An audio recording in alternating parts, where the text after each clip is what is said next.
Hi guys, मैं एकटी कहानियों में एक बार फिर से आप सभी का वेलकम करती हूँ। आज मैं फिर से अपनी नई कहानी एतबार लेकर आई हूँ और उम्मीद करती हूँ कि आप हमारी कहानी को ज़रूर पसंद करेंगे। गाइस, अगर अभी तक आपने मेरे चैनल को सब्सक्राइब नहीं किया है तो प्लीज़ मेरे चैनल को सब्सक्राइब कर लें। नोटिफिकेशन के लिए बेल आइकन को भी प्रेस कर लें ताकि आगे आने वाली कहानी का नोटिफिकेशन सबसे पहले आपको मिल सके। फातिमा ने दरवाज़ा खोला तो अब्बा थे और अब्बा के पीछे एक लाल जोड़े में एक औरत थी। अब्बा उससे बोले, बेटा फातिमा, मैं तुम्हारे लिए नई अम्मी लेकर आया हूँ। फातिमा दंग रह गई थी कि अम्मी के इंतकाल को अभी 1 महीना भी नहीं हुआ और अब्बा ये क्या कर लाए। हालांकि वो कई सालों से घर को संभाले हुए थी क्योंकि उसकी अम्मी बीमार रहती थी। उनके बाद भी अब्बा का बहुत ख्याल रखती, पर अब्बा ने ये क्या किया था। अब्बा बोले, फातिमा बेटा, इन्हें हमारे कमरे में ले जाओ। पर फातिमा अनसुना कर अपने कमरे में चली गई थी। फिर वो बेड पर लेटकर फूट फूट कर रो रही थी। अभी वो 9th क्लास में ही थी।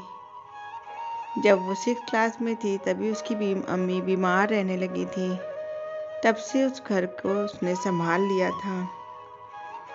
अम्मी की देखभाल से लेकर घर के सारे काम वो खुद ही करती और स्कूल भी जाती थी। घर पर न जाने क्या कमी हो गई थी कि अभी अम्मी को गए 1 महीना भी ना हुआ था कि अब्बा शादी कर लाए थे। ये सब सोचते सोचते और रोते रोते जाने कब वो सो गई थी। सुबह अब्बा की आवाज़ पर उसकी आँख खुली थी और वो बाहर निकली। अब्बा बोले, फातिमा बेटा, क्या चाय ना मिलेगी। उनकी नई नवेली दुल्हन उन्हीं के बगल में बैठी हुई थी और उसे घूर घूर कर देख रही थी। वो अम्मी के मुकाबिल बिल्कुल भी ना थी। उसकी अम्मी तो बहुत खूबसूरत थी और फातिमा भी अपनी अम्मी की कॉपी थी। वो 2 कप चाय बनाकर और बिस्किट के साथ लेकर आई थी और चाय उनके सामने रख कर जाने लगी तो अब्बा बोले, बेटा आओ, हमारे पास थोड़ी देर बैठो और देखो, अपनी अम्मी के जाने के बाद बिल्कुल तुम अकेली हो गई थी।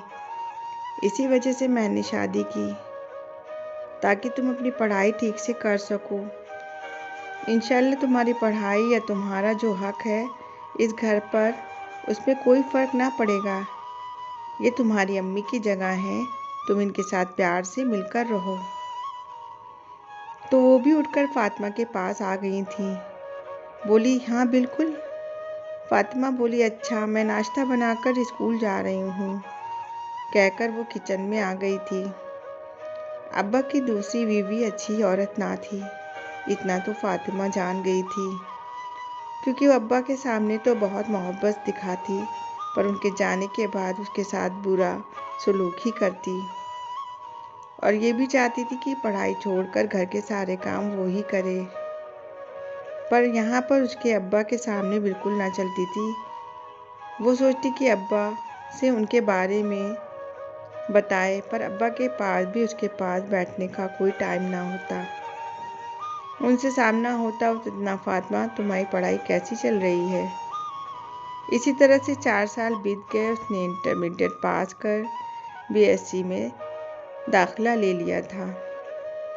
सौतेली अम्मा ने अब्बा को बहुत सिखाया कि अब शादी कर ले, बहुत पढ़ लिख चुकी, पर अब्बा पर उनका जोर ना चलता था। अब्बा कहते, फातिमा जितना चाहेगी उतना पढ़ेगी, कहकर उन्हें बोलने से रोक देते थे। एक दिन दरवाज़ा खटखटाने पर जब फातिमा ने दरवाज़ा खोला तो सामने एक अनजान आदमी खड़ा था। वो बोला, रुखसाना आपा हैं। रुखसाना उसकी सौतेली अम्मा का नाम था। वो उनकी आदमी देखने में बिल्कुल अच्छा ना लग रहा था। वो बोली, मैं उन्हें बेचती हूँ, कहकर वो अंदर गई और बताया, दरवाजे पर कोई आपको पूछ रहा है, कहकर वो अंदर अपने कमरे में चली गई थी। कुछ देर के बाद उसकी सौतेली माँ की आवाज़ सुनाई दी, अरे अरे, मेरे प्यारे भाई को बाहर खड़ा कर दिया। पता चला कि ये उनका भाई था। वो फिर वहीं रहने लगा था। वो आदमी फातिमा को बिल्कुल पसंद ना आया, पर फातिमा क्या करती, खुलकर रह गई और वो उसे परेशान करने की कोशिशें करता रहता। फिर एक दिन उसे पता चला कि फातिमा की शादी उसने लोगों ने मिलकर एक बूढ़े अधेड़ आदमी से करने को कह रहे थे कि वो बहुत ही अमीर आदमी है। अब्बू चीख रहे थे, रुखसाना, क्या तुम पूरी तरह पागल हो गई हो? मेरी बेटी की उम्र तो देखो, और वैसे ही मुझे इसकी अभी शादी नहीं करनी है। अभी तो वो पढ़ रही है। अरे अरे, वो बहुत अमीर है और आप मान ही नहीं रहे हैं।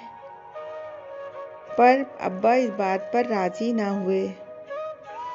अरे आप देखिए तो, मेरी भी तो शादी आपसे हुई है, आपकी एक बेटी भी थी। अब्बा ने कहा, मैं इस बात को यहीं ख़त्म करता हूँ। बस ख़त्म। अब आइंदा से उसका नाम मत लेना।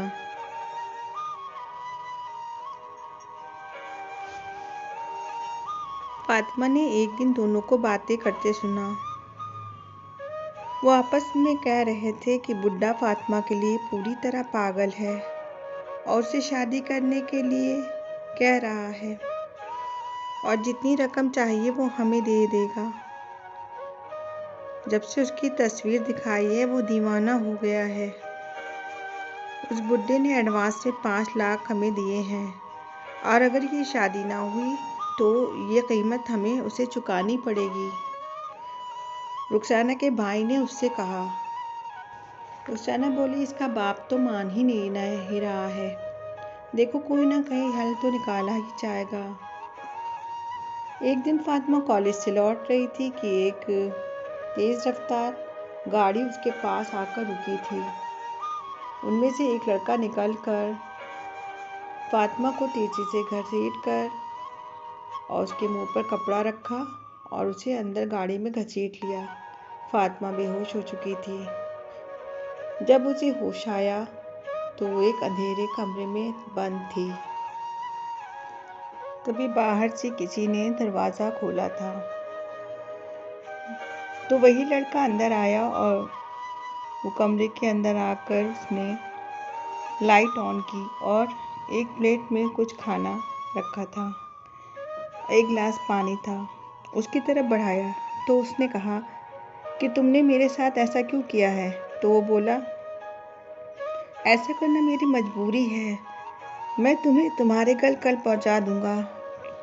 क्यों, ऐसा क्यों? आज तुमने मेरे साथ ऐसा क्यों किया,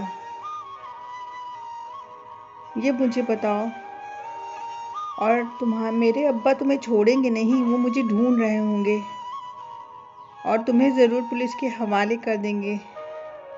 देखो, ज़्यादा सवाल मत करो। मैं जो खाने को लाया हूँ खा लो और वहाँ पलंग पर सो जाओ।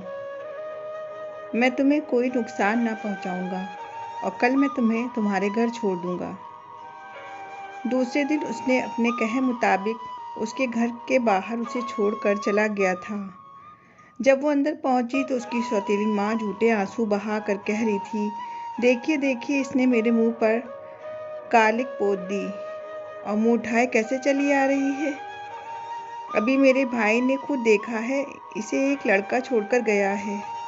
अब आप देर ना करें, जल्द से जल्द इसका रिश्ता वहीं कर दे जहां मैं कह रही हूँ। अब्बा बिल्कुल खामोश बैठे थे।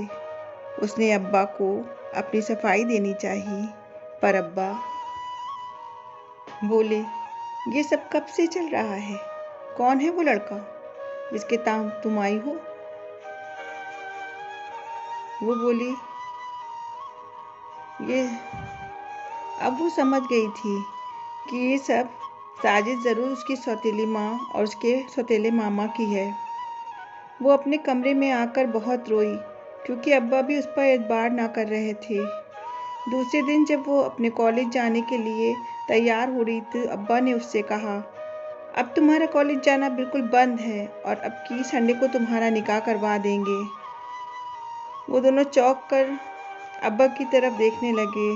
तो क्या हम लोग उसको फ़ोन कर दें कि आप तैयार हैं और बुला लें उन्हें?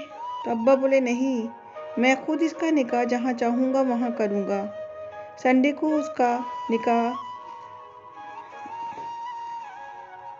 आतिफ के साथ कर दिया गया। आतिफ वही लड़का था जिसने उसका किडनैप किया था। निकाह कर फातिमा को उसके साथ रुखसत कर दिया गया। वो उसे अपने छोटे से घर में ले गया था जहाँ पर उसकी एक छोटी बहन और बीमार माँ थी। माँ हार्ट की पेशेंट थी, बिस्तर पर कई महीनों से पड़ी थी।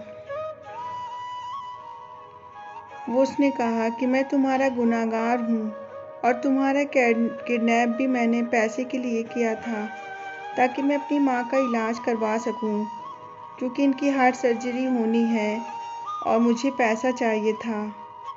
पर फातिमा ने कहा, पर तुमने तो मेरा कैरियर ही तबाह कर दिया और मेरे अब्बा भी मेरा एतबार ना कर रहे हैं। उसने नफरत से आतिफ की तरफ से मुंह मोड़ लिया था।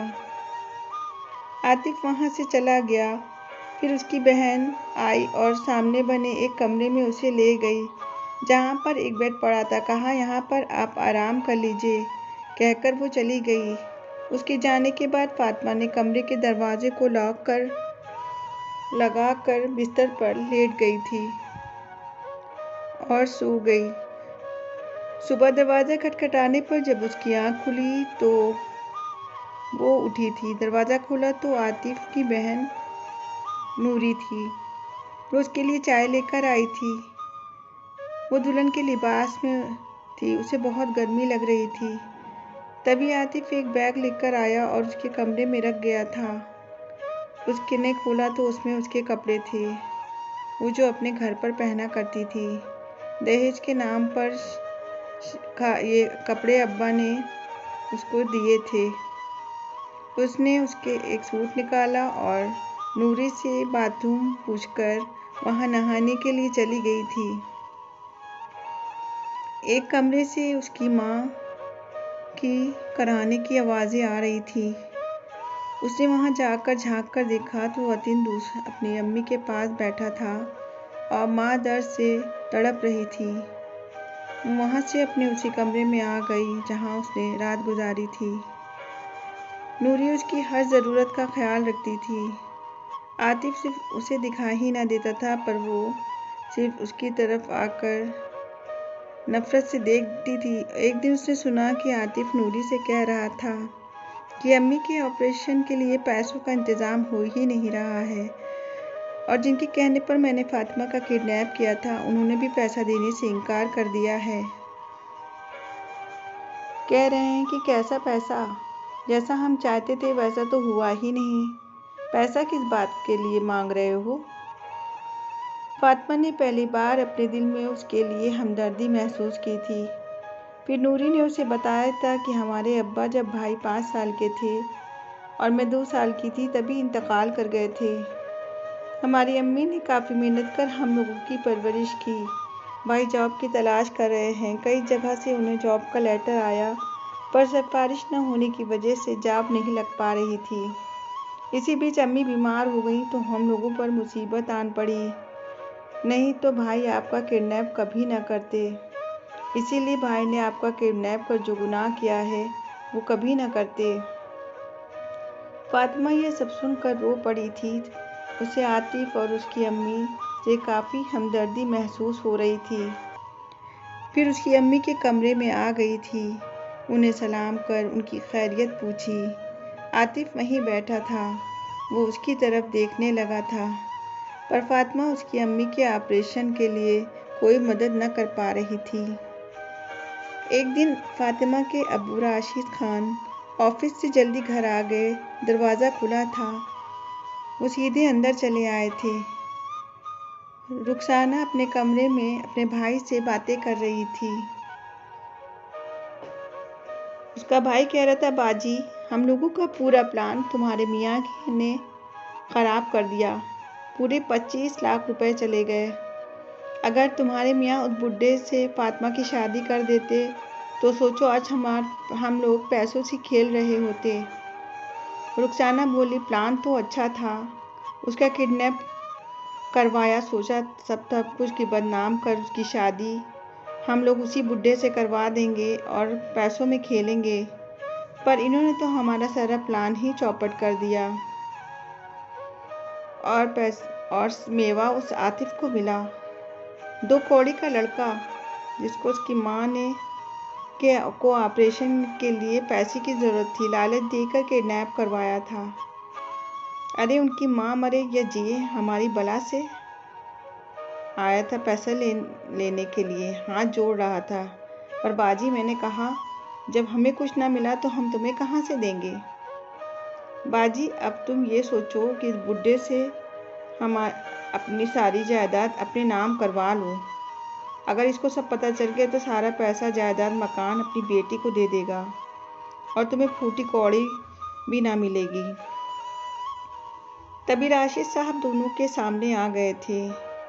दोनों ही हक्का बक्का एक दूसरे का मुंह देखने लगे थे। वो बोले, तुम लोग लालच के इतने अंधे हो गए थे, इतना तो मैंने सोचा भी ना था। और मैं तुम्हें इसीलिए यहाँ लाया था ताकि तुम मेरी बेटी को माँ का प्यार दो। तुम तो एक डाइन निकली। अभी इसी वक्त दोनों मेरे घर से निकल जाओ, नहीं तो मैं तुम लोगों को पुलिस के हवाले कर दूंगा। तुम लोगों की वजह से अपनी बच्ची पर शक किया, उसका एतबार ना किया। दोनों बहुत गिड़गिड़ा रहे थे, पर राशिद साहब ने दोनों को घर से निकाल दिया था। फिर वो अपनी गाड़ी में बैठकर आतिफ के घर पहुंचे और जाकर फातिमा को सीने से लगा लिया और कहा, बेटा तुम मुझे माफ़ कर दो, मैंने तुम्हारा एतबार ना किया। फातिमा बाप के सीने से लगकर बहुत रोई थी। उन्होंने कहा, अब मैं अपनी गलती सुधारूंगा। आतिफ की माँ को एक बड़े हॉस्पिटल में एडमिट कर उनकी सर्जरी करवाई। आतिफ पढ़ा लिखा लड़का था, उसकी अच्छी जगह जॉब भी लगवाई और बेटी के लिए एक फ्लैट खरीद कर दिया। फातिमा ये सब कुछ भूलकर आतिफ को माफ़ कर दिया था। उसे खुशी थी कि उसे अपने अब्बा का एतबार वापस पा लिया था। दोस्तों, ये कहानी हमें ये सबक सिखाती है कि दूसरों के एतबार से पहले अपनों पर एतबार कर उसकी बात को ज़रूर सुन लेना चाहिए, नहीं तो कोई बेकसूर होते हुए भी सज़ा का हकदार हो जाता है और बाद में हमें अपने फैसले पर शर्मिंदा होना पड़ता है। दोस्तों, हमारी कहानी आपको अच्छी लगी हो तो कमेंट करके ज़रूर बताएं और अभी तक आपने मेरे चैनल को सब्सक्राइब नहीं किया है तो प्लीज़ मेरे चैनल को सब्सक्राइब कर लें।